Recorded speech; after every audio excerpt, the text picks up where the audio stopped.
Olá, meus queridos, tudo bem com vocês? Graça e paz. Nós estamos aqui para continuar a nossa caminhada pelo livro de Êxodo, tá? E hoje é dia de nós meditarmos lá dentro do livro de Êxodo sobre a aliança no Sinai. Isso foi precedido por uma jornada até o Monte Sinai. E quando o povo chegou ali no Sinai, houve um momento de aliança, onde primeiramente Moisés subiu ao topo da montanha e recebeu de Deus direcionamentos. Direcionamentos estes que servem até os dias atuais, porque foram princípios, leis estabelecidas por Deus. Ou seja, jamais troque os princípios, jamais negocie os seus princípios. Amém? Então vamos dar continuidade, porque a aliança no Sinai está lá dentro do capítulo 19, versículo 1, e persegue, e persiste e trilha, até o capítulo de número 24, versículo 11, tá? Onde o prelúdio, que é o capítulo 19, é bastante significativo para essa narrativa que se encontra lá dentro do livro de Êxodo, tá? E nós reparamos que como ele começa. Então começa ali no versículo 3 do capítulo 19 e vai até o versículo 6, onde ali Deus combina a libertação de Israel por ele sobre asas de águias, certo? E está lá dentro do versículo 4 do capítulo 19, eu vou até ler para vocês, tá? Vocês viram o que fiz ao Egito e como os transportei sobre asas de águias, eu os trouxe para junto de mim. Olha que interessante. Os trouxe para junto de mim, transportado nas asas da águia. Interessante, né? Mas, em contrapartida, tem o chamado à obediência e a adoção do povo como seu tesouro pessoal, tá? O trecho restante toma a forma de uma grande teofania, com o lembrete da distância terrível entre o Deus Santo e vivo e seu povo, certo? Então, a teofania aqui se cumpre quando o próprio Deus diz na parte final do versículo 4, eu os transportei sobre asas de águias e os trouxe para junto de mim. Isso é uma teofania, uma mostra de Deus, onde ele escolhe ali o seu povo, transporta numa atitude de repatriação do seu povo, trazendo para junto dele. Mas esse junto dele não é na figura de linguagem que eu e você entendemos. Porque entenda bem que nós, depois que fomos alcançados, depois que o homem abriu a porta para o pecado, quando comeu do fruto do conhecimento do bem e do mal, nós nos separamos de Deus. Então nós vivíamos no mesmo ambiente que Deus descia, que Deus estava presente, onde a sua palavra diz que no crepúsculo da tarde, ou seja, entre a tarde e a noite, Deus descia para conversar com o homem. Mas o homem lá na frente preferiu comer do fruto da árvore do conhecimento do bem e do mal. Então houve a separação de Deus e do homem. Então, nesse plano que nós estamos, ou seja, a partir da transgressão do mandamento de Deus, o homem se separou do mesmo ambiente de Deus e o homem caiu. Então, nesse termo que nós acabamos de ler, desde o Gênesis até os tempos atuais, nós não vamos viver no mesmo ambiente que Deus. Então Deus houve uma figura de linguagem onde Deus falou, mas na palavra propriamente dita não vai se cumprir, mas no final dos tempos nós teremos os nossos corpos transformados, porque um dia nós reconhecemos, aceitamos o sacrifício de Jesus e nós, seguindo em santidade, numa mão contínua de sentido único, nós voltaremos para o Pai e nós retornaremos ao mesmo ambiente, porque nós seremos santos tanto quanto Ele é santo. Entendeu? Não sei se eu consegui te explicar em poucas palavras ou em muitas palavras o que esse versículo 4 quer dizer para nós. E esse versículo 4 quer dizer para nós também a intensidade do cuidado de Deus. O cuidado de Deus, mediante a sua promessa, fez o próprio se lembrar da mesma e fez repatriar os seus escolhidos, a nação que estava perdida, que servia de mão de obra de escravos, de mão de obra humana para o faraó, e estava retornando eles dentro de um processo para a terra prometida, certo? Então, dando continuidade aqui ao nosso estudo, depois que eu lhe expliquei o que realmente quer dizer dentro do versículo 4 do capítulo 19, né? Temos o chamado à obediência e a adoção do povo como seu tesouro pessoal. Deus está adotando esse povo como seu tesouro, como algo valioso. Olha que profundidade tem esse termo. Então, o trecho restante toma a forma de uma grande teofania, com o lembrete da distância terrível entre o Deus Santo e vivo e o seu povo. Isso eu já expliquei para vocês em palavras o que quer dizer, certo? E também é para nós observarmos, dentro dessa narrativa da Aliança do Sinai, né, que Deus entrega os 10 mandamentos. E os 10 mandamentos é entregue para Moisés lá no topo do monte, dentro do capítulo 20 do livro de Êxodo, tá bom? Quando você for ler, você se atente a cada item que foi dito pelo próprio Deus e Moisés transcreveu na tábua, tá? Porque isso prevalece até os tempos atuais, tá bom? São princípios. E volto a dizer que os princípios, eles não são negociáveis, são princípios e ainda mais princípios instituídos por Deus. Pode o tempo passar, como nós temos a inteira noção de tempo, o tempo pode passar, a evolução tecnológica pode acontecer em média, em baixa ou em grande escala, mas os nossos princípios não são negociáveis. Os nossos princípios são coisas, são ditos que não se colocam numa mesa para negócios. Os nossos princípios nós não temos o direito de negociarmos, nós não temos o direito de negá-los, mas sim dizer sim e segui-los à risca, ok? Então, nós observamos que no capítulo 20 do livro de Êxodo, Deus entrega os 10 mandamentos, tá? Diretamente ao povo, um sinal de sua supremacia. Aqui nós entendemos que as responsabilidades fundamentais para com Deus e com o próximo são abordadas na ordem apropriada, ou seja, primeiro na vertical e depois na horizontal. Quando o povo pede por comunicação indireta com Deus, a primeira ordem do dia é repetir a injunção contra a idolatria. Olha que interessante, gente. Isso aqui, de bate-pronto, nos dá a capacidade de interpretar que o povo pediu comunicação indireta com Deus. Então, quando há o pedido de comunicação indireta, significa que tem que ter alguém no meio entre quem reivindica e quem dá as instruções, tem que ter alguém no meio para ouvir ou escrever o que Deus manda, e essa mesma pessoa passa para o povo. Então, mediante a esse intento, a essa ideia, a esse pensamento, certo? A primeira ordem do dia é impedir a injunção contra a idolatria. Vamos meditar nesse versículo 22 até o 26 do capítulo 20? Versículo 22 do capítulo 20 até o 26. Olha o que diz aqui. O título dentro desses versículos é sobre a lei sobre o altar do Senhor.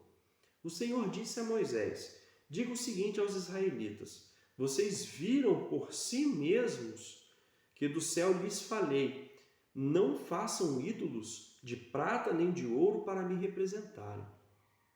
Façam-me um altar de terra e nele sacrifiquem-me os seus holocaustos e as suas ofertas de comunhão, e as suas ovelhas e os seus bois. Onde quer que eu faça celebrar o meu nome, virei a vocês e os abençoarei. Se me fizerem um altar de pedras, não façam de pedras lavradas. Nosso Pai, que palavra abençoada. Porque o uso de ferramentas o profanaria. Não subam por degraus no meu altar, para que nele não seja exposta a vossa nudez. Nosso Pai, isso aqui dá uma mensagem enorme. Primeiro, eu vou tentar ser bem curto para que vocês entendam. Quando o povo pede comunicação indireta com Deus, a primeira ordem do dia é repetir a injunção contra a idolatria. A injunção, no nosso termo, num termo para que você possa assimilar muito bem, injunção significa rejeitar a idolatria.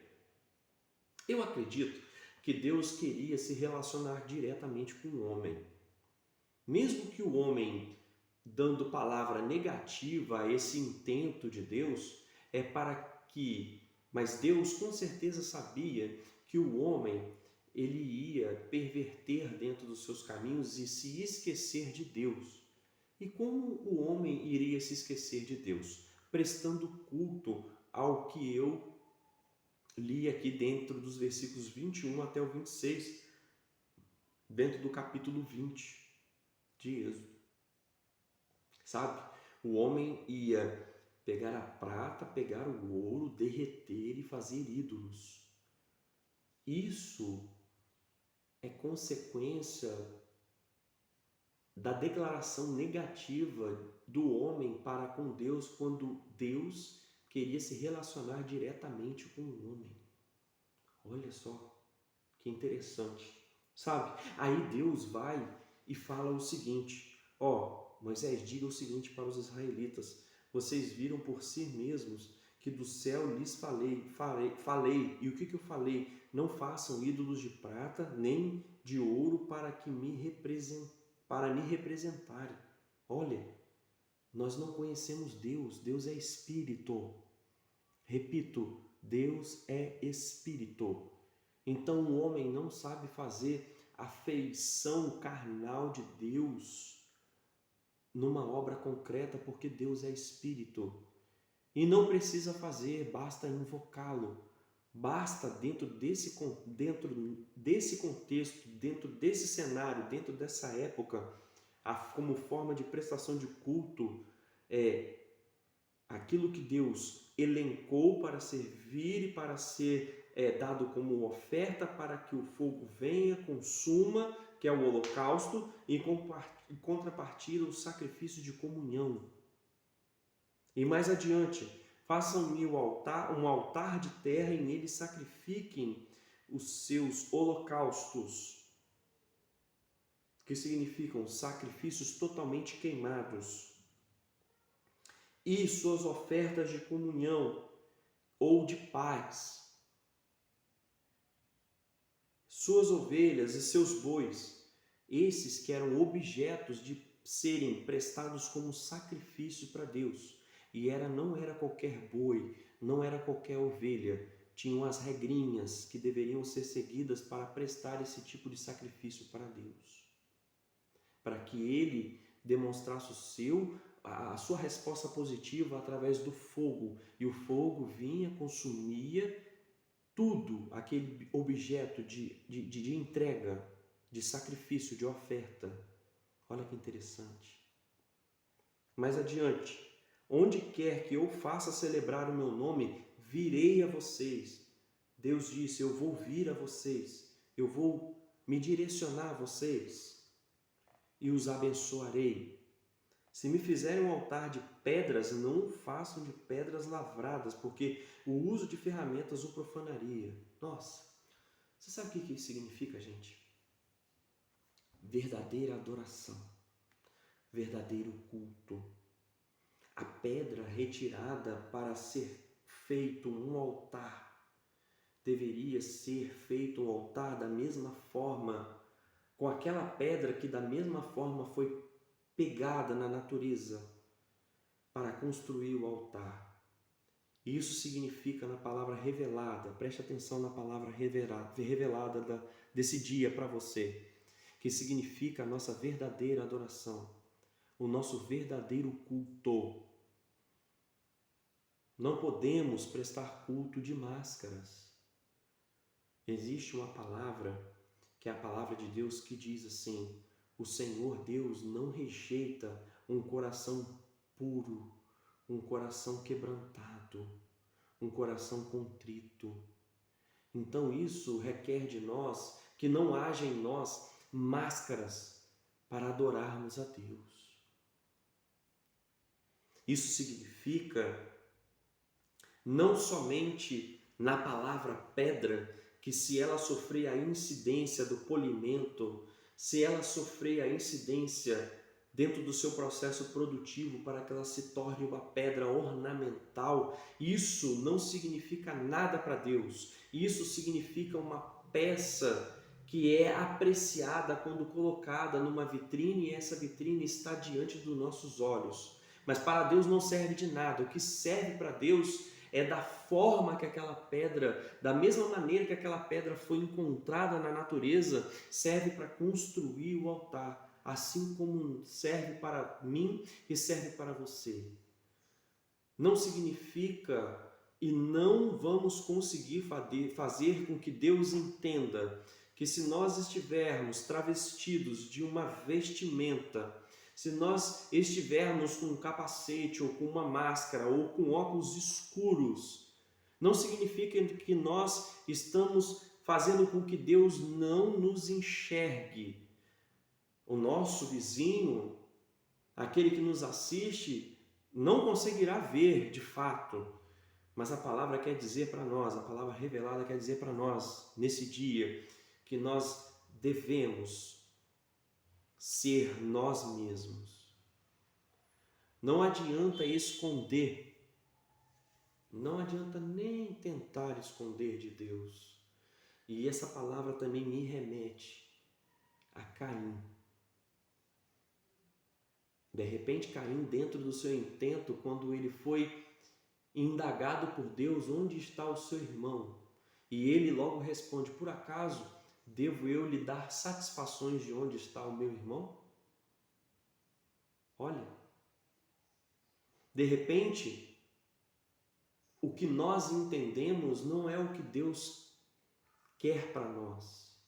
Muitas das vezes nós entendemos de uma maneira prepotente aquilo que Deus quer para nós, o que nós achamos. Nós entendemos sem quer que Deus tenha dado a sua palavra, sem quer que Deus tenha expressado o seu entendimento. Assim como Moisés fez mediante aquilo que o seu sogro Jetro falou e alcançou sucesso dentro dessa gestão, eu quero dizer para você o seguinte: que dentro de todas essas narrativas não subamos, não nos atrevamos a mascarar a nossa adoração. Eu não digo para você não se atrever a subir no altar, eu não digo a você para não prestar culto, mas antes reconhecer que você é falho, que você cometeu uma falha e que através dessa transgressão você quer a chance de receber o olhar de aprovação do Senhor. E é isso que de repente Caim poderia ter alcançado de Deus se tivesse ao mesmo tempo reconhecido que o Senhor não estava lhe cobrando e que o seu coração prepotentemente viu isso com ignorância, o seu rosto não estava sorridente quando lhes foi dado essa palavra. Mas se Caim tivesse reconhecido que matou o seu irmão, decorrente de um sentimento adverso chamado inveja, só pelo fato de que Deus havia aceitado a sua oferta e a de Caim não aceitado. E nós entendemos o porquê. Porque Abel dava o que era de melhor para Deus. E Caim apenas fazia o trivial. É sentar no banco e prestar culto. Estar de corpo presente, mas o espírito está vagando pelo mundo. Mas se Caim tivesse reconhecido todas as suas falhas, se prostrado, assim como os seus pais, que não se prostraram, reconhecendo que tinham pecado, com certeza Deus não teria lhes dado maldições, mas sim aceitado o seu pedido transparente de desculpas, precedido do reconhecimento da sua falha. Mas prosseguindo com a palavra, que é uma palavra de ensino, né? Nós seguimos aqui dentro da aliança do Sinai, onde Deus faz uma aliança estabelecendo os seus princípios, e o estabelecimento dos princípios causa uma contrapartida positiva do povo, onde o povo se compromete a obedecer a essa aliança, tá? Então, as responsabilidades fundamentais para com Deus e com o próximo são abordadas na ordem apropriada, onde eu listo para vocês, que era primeiro na maneira vertical e depois na forma horizontal. Quando o povo pede por comunicação indireta por Deus, a primeira ordem do dia é repetir a injunção contra a idolatria, ou seja, repetir o seguinte: eu não vou me envolver com deuses, mas o meu compromisso é com o Senhor. O livro da aliança, que está lá nos capítulos de número 21 até o capítulo de número 23, certo? Onde os títulos são as leis acerca dos escravos hebreus, tá? As leis acerca da violência e dos acidentes, leis acerca da proteção da propriedade, tá? Lei acerca das responsabilidades sociais, leis acerca do exercício da justiça, leis acerca do sábado, promessas e advertências sobre a conquista de Canaã. Antes precedido, tá, pelas leis acerca das grandes festas anuais. Tudo isso foram princípios estabelecidos para que o povo seguisse dali por diante, certo? Então, o livro da aliança dá detalhes a respeito do que os 10 mandamentos significam na prática. Então, lá no capítulo 20, então isso me faz entender que no capítulo 20 foram descritos os mandamentos, certo?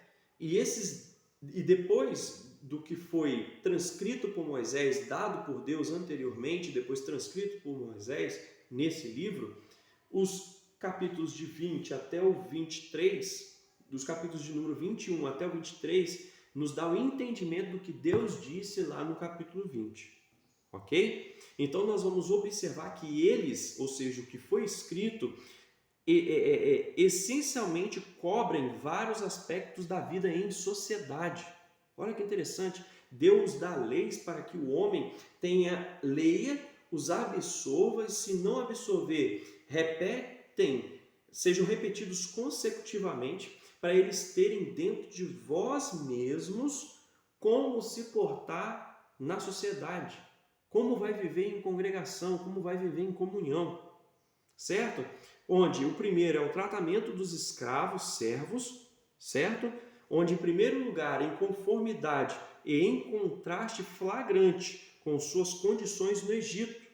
Então, ele abre dizendo sobre o primeiro testemunho mediante uma verdade prática vivida lá no Egito, que é o quê? O tratamento dos escravos. Olha, vocês foram escravos um dia. Então, mediante essa verdade prática, vocês vão praticar assim, assim, assim para com os estrangeiros que vierem de terras longínquas ou do lado de vocês, dentro das suas terras. Vocês vão tratar assim, assim, assim, assim. Compensações e penalidades por ferimentos, direito de propriedade, estupro, equidade nas relações com os outros e adoração. Encerram-se como uma promessa de orientação divina e de conquista final de Canaã. Olha só, baseada na obediência do povo à aliança. A aliança é ratificada pelo consentimento de Israel, ou seja, Israel, quando sabe dessa aliança, do que foi escrito, eles consentem positivamente pela aspersão do sangue e pela refeição teofânica dos anciãos de Israel na presença de Deus. Então, para que você entenda melhor essa parte final, dentro da palavra consentimento houveram como eu posso dizer, houveram atos, houveram ações. E que ações foram essas? A aspersão do sangue e pela refeição teofânica dos anciãos de Israel na presença de Deus. Isso você vai ver escrito no capítulo 24, dos versículos 1 até o 11, ok? Certinho? Então, quero que você deixe o seu like, se você gostou desse vídeo, e vamos continuar na nossa caminhada pelo livro de Êxodo, aprendendo e entendendo o que nós vamos ler versículo após versículo dentro desse livro maravilhoso. Que Deus nos abençoe. Um forte abraço.